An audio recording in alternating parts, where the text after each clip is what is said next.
Let's take a look at the core learning objectives for today's lesson. Firstly, we look at understanding the design timeline as we journey through the design history. We get a contextual understanding of the profession of interior design within design history. And lastly, we gain an understanding of the history of design and how it's influenced us as designers and the way we design today. As we know and as we've learned through this module, the practice of interior design shapes our lifestyles and the day-to-day functions. Each of our functions and daily practices bring about a form of cultural identity, which is shaped through certain influences within our history. Why do you think we look at history of design? Why do you think it is such an important topic to cover to become an interior designer? Studying history enables us to develop an understanding of the world in which we live in today. Building knowledge and understanding of historical events and trends, especially over the past century, enables us to develop as much of a greater appreciation for current events of today. The history of design is like a memory book that records behavior and influences throughout the years.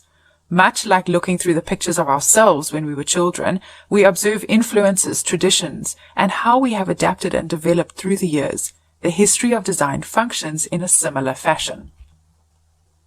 The history of design reflects our traditions, customs through the built environment. It also creates a base for us to understand interior design, and it takes a role not only in developing a base for our profession, but also assists us in developing a contextual understanding of the profession. From ancient Egyptians to modern interior design, here is everything you need to know about where interior design originated from. Think back along your timeline of your history and try to think about what events in your past have shaped you as the person you are today. For example, you may wear certain clothing types now because you found the practicality and the functional aspects within them today. You may eat a certain food type more now than you did before, as you developed or acquired a taste for it now. Do any of you have any of these interesting stories to tell me as how history has shaped the way you are today? Let's take a look at the timeline of design that reflects our interior design history dating as far back as the Stone Age. We start off with the basics and the primary features of the Stone Age and move right the way to the Baroque period, where we see the progression from practical and functional to the inclusion of decor and aesthetics. We then touch on the Rococo style and your neoclassical style in a little bit more depth, and then move our way all the way to the Victorian period, where we see the ruling of Queen Victoria and how the church influenced these styles. From Victorian era, we move along through arts and crafts. We touch on a little bit of the colonial revival and eclectic period as we progress all the way to our contemporary style. So can you guys remember some of these styles were covered in our previous styles lesson? Keep that information handy as it's going to help you answer some of the questions I have lined up for you in this lesson. Now we've covered what styles and periods we're going to be looking at for this lesson. Let's get going. We start off with our Stone Age period. Before interior design became a prominent profession and a prominent role in the way we use and function within a space, we see that decor and architecture took preference. Before we look at the profession and the designers that are recognized today, we need to take a look back at the start, at the beginning of it all. And that is how we get to the Stone Age. The Stone Age is dated from 6000 to 2000 BC. How do we first see interior design becoming incorporated into the architecture and design of the Stone Age? Well, to be able to do this, we need to look at some of the characteristics of the architecture during this period. Firstly, we see features of flora and fauna within the architecture and design. We then start to notice the material usage within this time, which was of mud, animal skins, and sticks. They used this material to build their structures and dwellings of the time. We then notice that the main function of dwellings and homes during this time was that of practical use. So it was practical and functional, and that was the reason these structures were built. We see signs of decor through the use of artwork, artwork that was drawn onto the walls, such as artwork of animals and artwork of humans. I think we all know that during the Stone Age, the inhabitants were limited to what they were able to get their hands on for the construction purposes. Have a look at this rendition of homes from the Stone Age. Can you see that although they may not have thought about aesthetics, there is a clear focus on the function of the design? The home is performing one specific function. Can any of you tell me what it is? You know the drill. Pop your answers into your Morpheus text box at the right-hand corner of your screen. What is the function of this home? So the function of this home is providing shelter.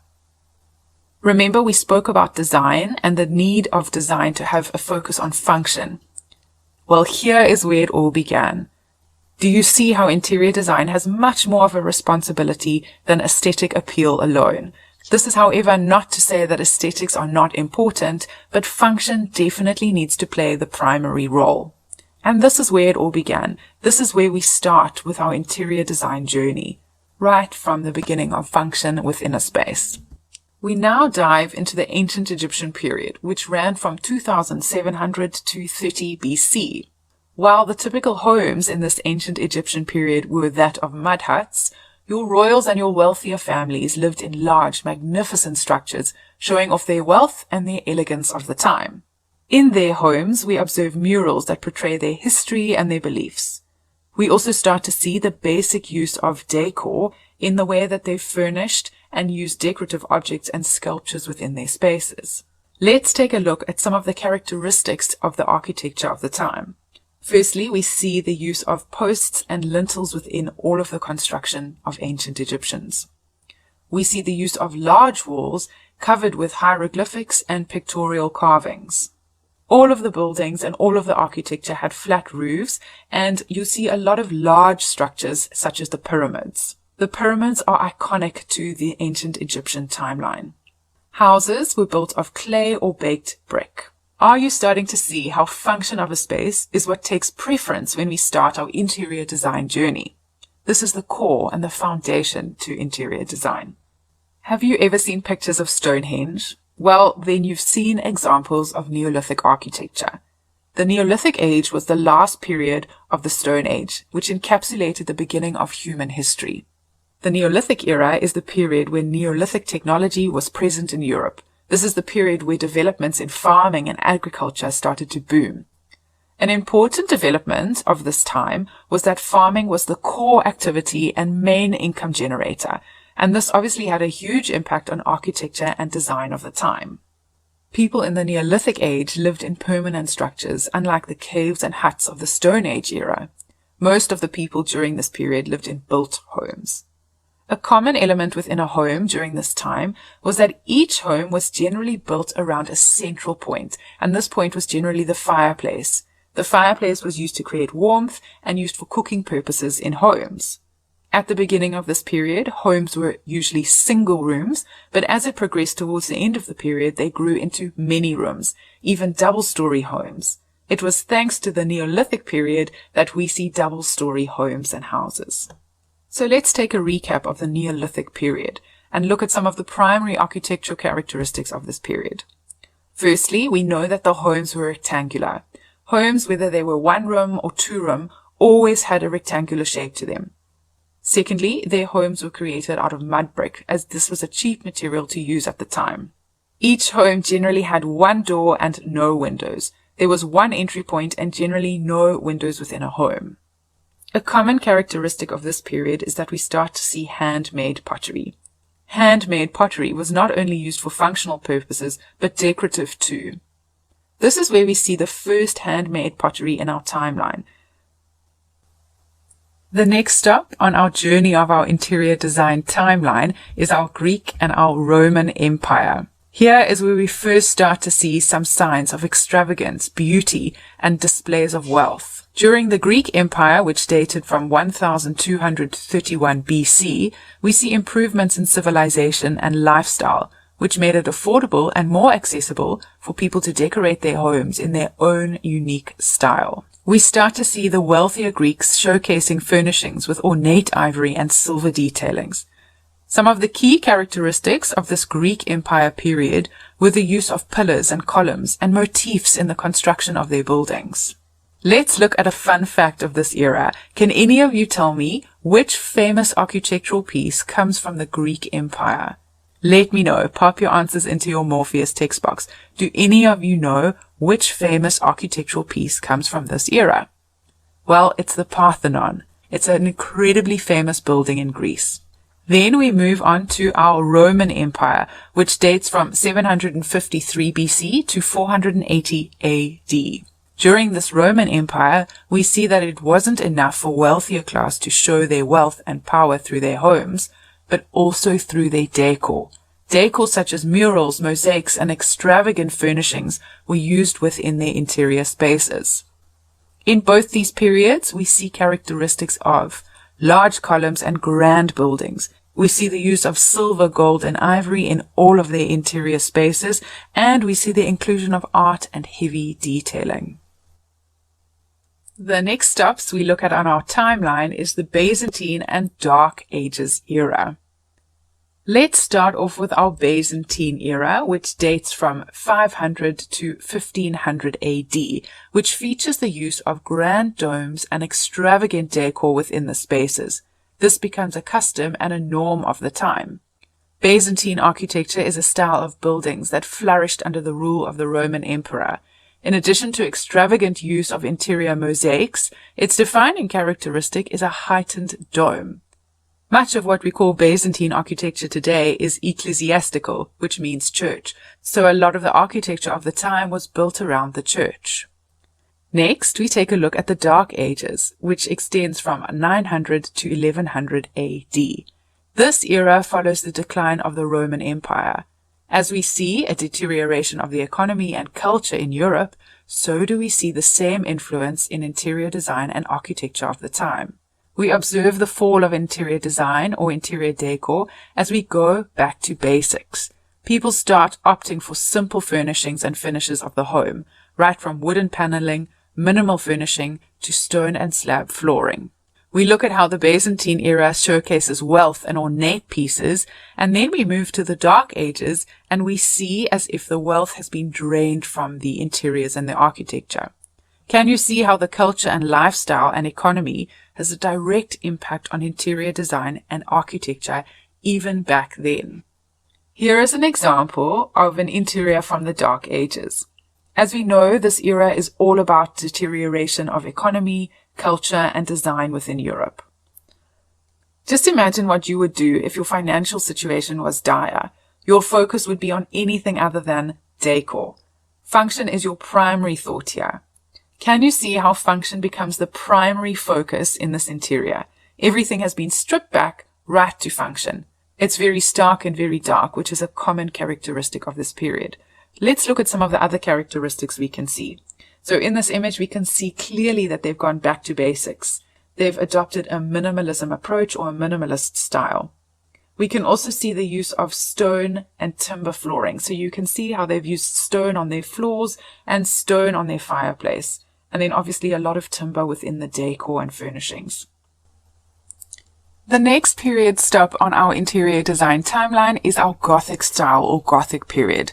During the Gothic style, we start to see strong influence of architecture and interior design joining in harmony. This Gothic period is in direct response to the Dark Ages, as we start to see a revival of decorative ornamentation and bold coloring. During this period, we observe the inclusion of large windows, an increase in natural light, and the space planning of opened planned floor plans. Remember when we learned about styles and how they developed due to an era and the needs that arose within these eras? Well, the Gothic style is one of these styles that you may see in buildings today. This style can be characterized by a couple of key architectural elements. Do you know what they are? Let's take a look. Firstly, we know that in the Gothic period, they use a lot of stained glass and large windows. Have a look at the example image. Can you see the stained glass windows here? The next characteristic we look at is the fact that they have painted arches. They also use a lot of ribbed vaulted ceilings. We see the inclusion of flying buttresses And last but not least, we see the inclusion of ornate decor. This Gothic period is an incredibly interesting period and one I encourage you to investigate further.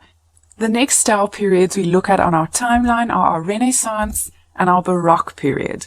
The Renaissance period dates from 1400 to 1600 AD. During the Renaissance period, we see a strong influence of interior decor through the use of grand artworks, vibrant colors, and luxurious textures.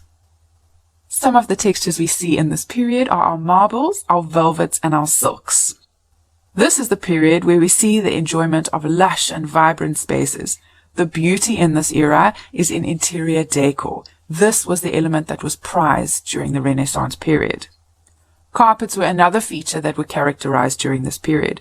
However, due to the fact that carpets were so expensive, and since carpets were too precious, they were used in artwork situations where possible. So, for example, you'll see a lot of carpets hung on the walls. Here's a fun fact about the Renaissance period that you can add to your research. It was during this time that Michelangelo created his amazing work in the Sistine Chapel. Have any of you seen Michelangelo's work? Well, something to research a little bit further. Then we move on to the Baroque period, which dates from 1590 to 1725 AD. During our Baroque period, we see the longevity in ornate features and the enjoyment of lush interior spaces. Some of the characteristics included in this period: stained glass windows, twisted columns, colored marbles, painted ceilings, and mirrors, as well as oversized chandeliers. Additional characteristics we see during our Baroque period are flamboyant interiors, artistic expression, and the use of materials such as glass, columns, marble, and excessive color. Having wrapped up our Renaissance and Baroque period, we jump to our traditional and Rococo periods. These are the next two styles in our history timeline of interior design. Both of these periods come in around about during the 1700s AD. The difference between these two periods is that the traditional style of this time is still prevalent today, whereas your Rococo style has faded away. Some of the characteristics of our traditional style include the following. It incorporates a rich history. Our traditional interior design is a broad term that highlights varied design styles.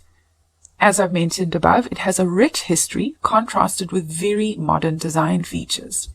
Quite an interesting element of our traditional style is that it highlights 18th and 19th century European decor.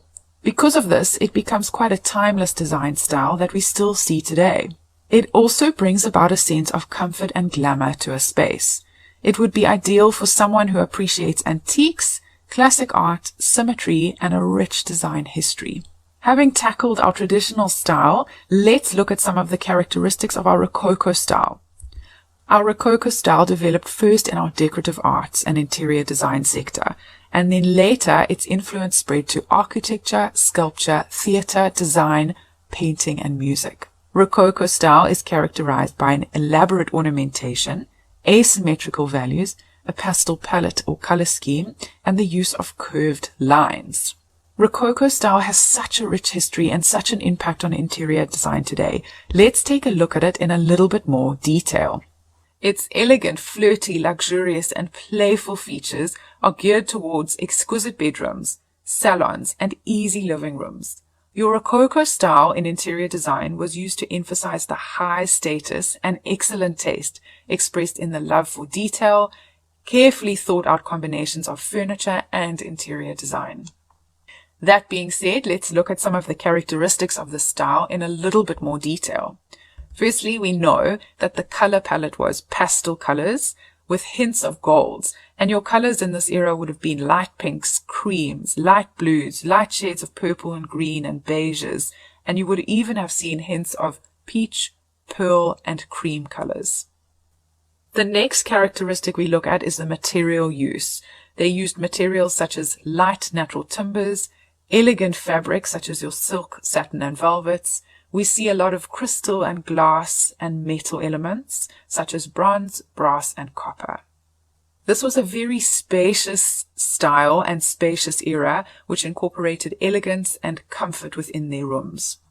We see an excessive use of decorative elements such as your mirrors, paintings, and massive frames. Rococo tends to be a mythological and erotic subject and erotic style. Images and figures of nymphs, cupids, dryads, ancient gods and goddesses are seen in all of the architecture and decor within this style. We also see the basis of the style being asymmetry. It uses smooth lines, rounded forms, and decorative, ornate detailing. Have a look at this example of a Rococo style. Can you list some of the design characteristics that we've just looked at that are key to the Rococo period? These are some of the elements that you should have picked up. Firstly, we see the pastel color palette being used within the space. We get a sense that this is quite an elegant, luxurious space or interior.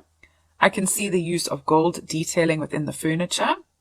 And last but not least, we see touches of floral and botanical within the design elements, as you can see on the furnishing and the wall detailing. Our next stop on our timeline is our Industrial Revolution era.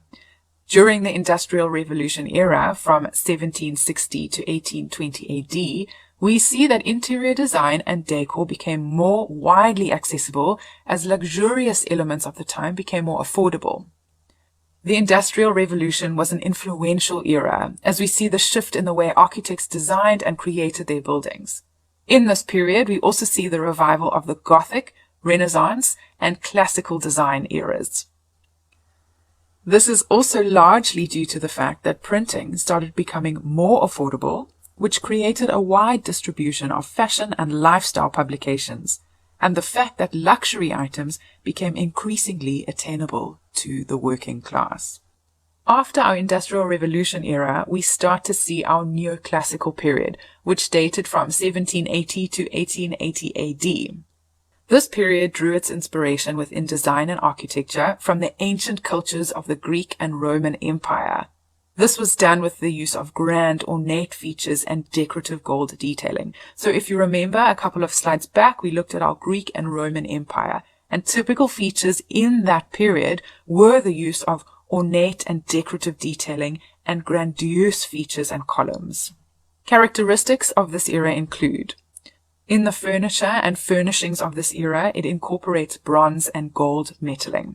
We also see the use of soft furnishing features such as silk, velvet, and satin, so your fabrics become quite lush and soft during this time period. We start to see a trend of matching wallpaper and furnishings. This period allowed homeowners to place a big focus on your function of their home with the inclusion of design and decor, as items became more accessible and more affordable to the middle class. Can you see in this example how we see the use of gold and bronze detailing? We also have a little bit of the domed features coming from our Greek and Roman Empire as well. We now move across to the tropical and aesthetic periods. The tropical period is a really exciting period as we start to see the inclusion of tropical pieces from West Indies and India in the homes of the British. This was largely due to the fact that the British Empire was growing in these countries during the 1800s, and because of this, the exposure to trends and architectures of India and West Indies was huge. The aesthetics movement is next on our list, which is prevalent from the 1800s. A popular saying developed during this time, which was, "art for art's sake." This was a movement where radicals expressed their defiance against the current dry interior design style of the time. The key here was practicality and function, which took importance before beauty. So we can start to see quite a trend throughout history of how practicality took front line. The next stop on our timeline is our Victorian era, which dates from 1837 to 1901 AD. This period marks the reign of England's Queen Victoria. During this period, we also see the demise of rural life as cities rapidly grow and expand. Due to the growth in civilization, we start to see the culture of long, hard-working factory hours increase, the start of the war, and the era of Jack the Ripper. Generally, most Victorian architecture can be described as dollhouse-like. Most Victorian buildings were brick, with large interior staircases and windows, balconies and fireplaces in almost every room. Let's take a look at some of the typical characteristics this period included. Firstly, as we know, dollhouse-like architecture was prominent. Each home or each interior space included bright colors and asymmetrical designs. Most of the architecture was created with brick, as this was the most accessible material of the time. Houses typically had large staircases with windows and fireplaces in almost every room. Usually pieces of furniture that the homeowner had collected during their lifetime became focal points within the space. And another interesting characteristic of the time is that color was focused on function within a space. So this is exactly what we spoke about in our color lesson, how color has a psychology within a room. As you can see, the Victorian period was an incredibly interesting one, and I think one of the main features we can take away from this is that it had doll-like architecture. That being said, we move on to our next era, the Tuscan era. The Tuscan style is all in its name, dating from the 1840s to current period. This style is still in use today. It's heavily reliant on the simplicity and the elegance and the relaxed feel of the Italian style to date. Some of the characteristics we can see in this period included the following. It was influenced by an Italian style. It had incredibly simplistic features, elegant style, and luxurious interiors. The Tuscan style creates a sense of warmth and correct ergonomic placement within a space. As you can see in this example image, it's a really warm, comforting, and cozy space that the Tuscan style creates. Before we go any further, let's take a quick look at the styles that we've covered so I haven't lost you. Can anyone remember which period was characterized by the stained glass windows? Pop your answers into your Morpheus text box. This was the Gothic period. This came after the revival of interior design, after we moved away from the Dark Ages. Which period was influenced by the colonialization of the West Indies and India? Pop your answers into your Morpheus text box. It was the Tropical period. So as you can see, we've covered our Stone Age period right the way to our Victorian era, which dates from 1837 to 1901 AD. So here's a question for you. Can you tell me, after having had a look at our first periods on our timeline, in which period did we first see the inclusion of pottery, not only for functional use, but for decorative as well? Pop your answers into your Morpheus text box. I'm going to give you a minute or two to think that one over. Which period on our timeline did we first see the inclusion of pottery? The correct answer is your Neolithic period. This is when we first see signs of pottery coming into our decor during our Neolithic period. Then we move away to our arts and craft period, dating from 1860 to 1910 AD. This movement of interior design came about as people were opposed to industrialism. It was the movement of people producing their own unique furniture and decor items.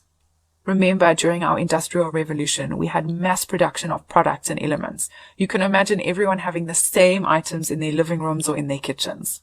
During our arts and crafts era, this is what people were opposing. In simple terms, this era is all about arts and crafts. Yes, again, all in the name, literally arts and crafts, producing one's own furniture. The core characteristics of this arts and crafts movement are a belief in craftsmanship, which stresses the inherent beauty of the material, the importance of nature as an inspiration, and the value of simplicity, utility, and beauty. As you can see, and as we start to move through each period, you start to see the complexity growing within architecture and design, which brings us to our next period, the Rustic period and Art Nouveau period. Your Rustic period runs from 1870s to current, and your Art Nouveau period runs from 1890 to 1910 AD.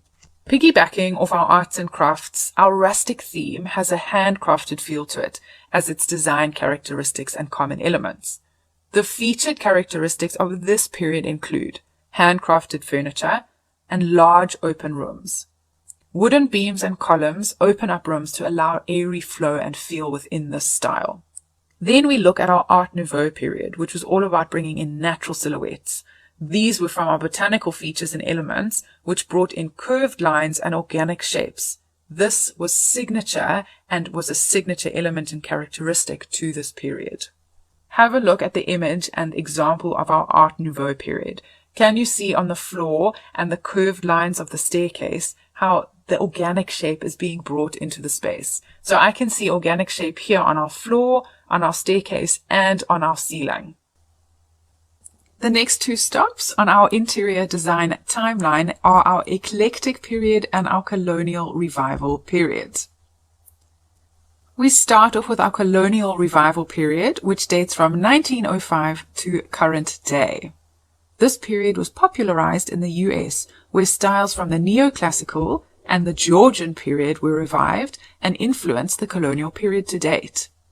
This was said to be brought on by the Continental Exhibition, the arrival of the automobile, which allowed people to travel freely, relive and revisit historical sites with ease. So picture this, suddenly people are traveling all across the country with ease. Imagine the influence that they are picking up through their travels. Have a look at this image and see why you think this is such a popular style. It's all about the classic proportions within this period and the flexibility within the detailing.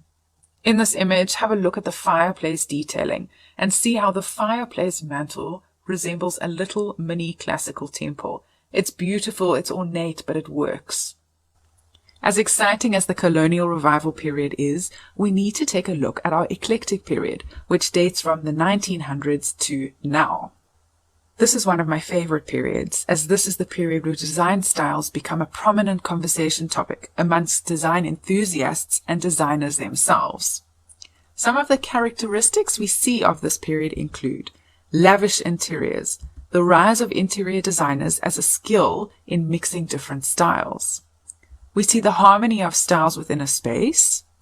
We see the use of juxtapositioning textures.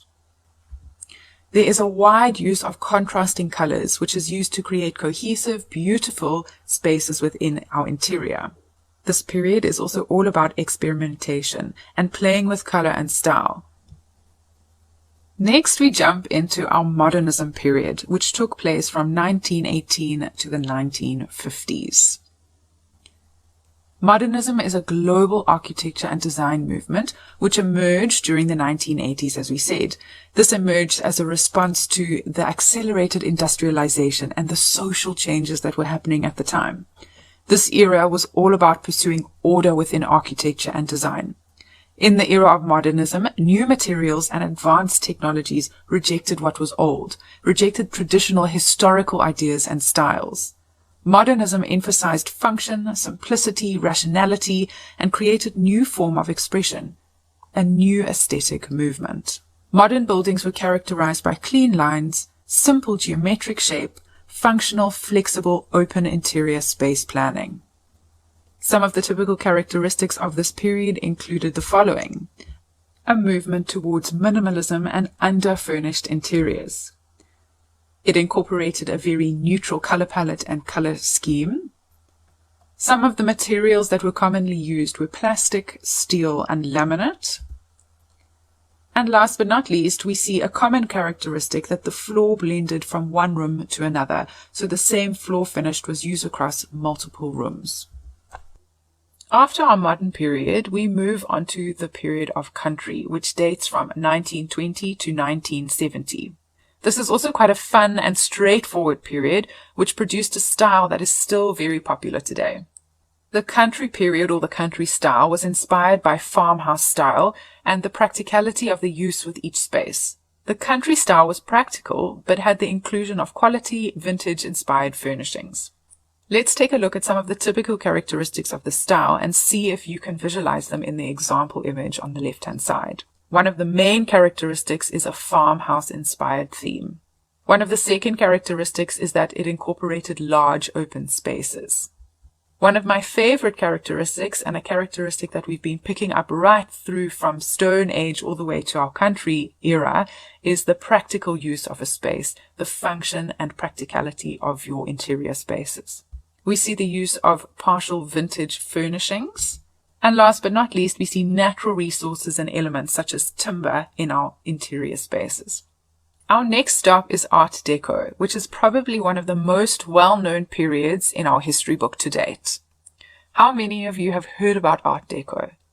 Pop your answers into your Morpheus text box. Art Deco is a beautiful style that can be seen in many architectural sites to date. This style was popular from 1920s to the 1960s. Let's take a look at some of the characteristics that classified architecture of this period. Firstly, we see that it was obviously a well-known interior design style. We see that each interior space has been designed with elegance and glamour. There's an extreme use of clean, bold lines. We see the use of bold color. So have a look at this image. One of the bold colors that pop out in this image is that royal blue. We see the use of angular shapes and objects and form. There's a strong use of stylized patterns within this era. And last but not least, we see the use of lavish ornaments. So in this example, you can see one of the lavish ornaments is your lighting detail and chandelier at the top. The next stop on our timeline is our mid-century modern and our transitional period. Our mid-century modern dates from the 1920s to now. Can you remember we covered the style in our styles lesson? We also covered some of the important characteristics of our mid-century modern style. Can any of you tell me what they are? Pop your answers into your Morpheus text box. For those of you who are struggling, here are some of the characteristics that you should have picked up. Firstly, there is a lean towards simplicity and clean lines within furniture and architecture. We see the movement towards quality craftsmanship. There's a strong use of natural woods and natural finishes within each interior space. We see the combination of natural and man-made elements, plus a strong use of geometric prints and bold coloring. Then we jump across to our transitional period, which dates from 1950s to current. This is a classic style with a modern take. The aim of this style is to be timeless by combining old and new design and decor elements. It's an inclusive period as we see more and more traditional elements within the furniture pieces and ornaments. Let's recap some of the characteristics of this transitional period. Firstly, we see that it's a classic with a modern take type of style. It's a very timeless style as it combines old and new elements. It's a style focused on decor and simplicity, with using ornate and traditional elements within the space. Given what we know of the transitional period, can you name some of the characteristics of this style based on the example in the picture on your screen? Pop your answers into your Morpheus text box.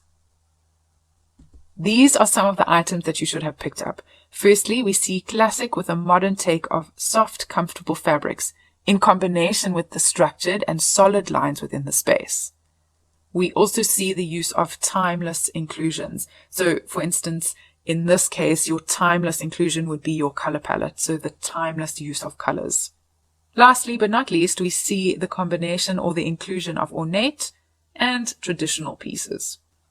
As we start to get towards the end of our timeline, we dive into our contemporary period, which also taps into our contemporary style. So I'm not sure if any of you can remember, but in our styles lesson, we did look at a little bit of the contemporary style and characteristics that are associated with the contemporary style. As we know, the contemporary period came into play in the 1980s and is still current now. Contemporary interior design is able to represent a sense of the now without having the strict guidelines of modernism. Can any of you remember some of those characteristics that we covered in our contemporary style? You can pop your answers into your Morpheus text box. These are some of the characteristics that you should be picking up. Firstly, it's a style that has very comfortable living spaces. Secondly, it's got an inclusion of straight and curved lines. We also see the use of smooth, clean lines within these interiors, plus the inclusion of geometric shapes. There's a lot of use of accented features in the space through the use of bold coloring and asymmetrical balance. Let's have a think back to some of the periods we've just covered. Can any of you tell me which period there was a strong focus on craftsmanship? What is the correct answer? You can pop your answers into your Morpheus text box. The correct answer is your arts and crafts period. Why? Because people were tired of mass production. They were tired of the mass-produced look and feel within their interiors.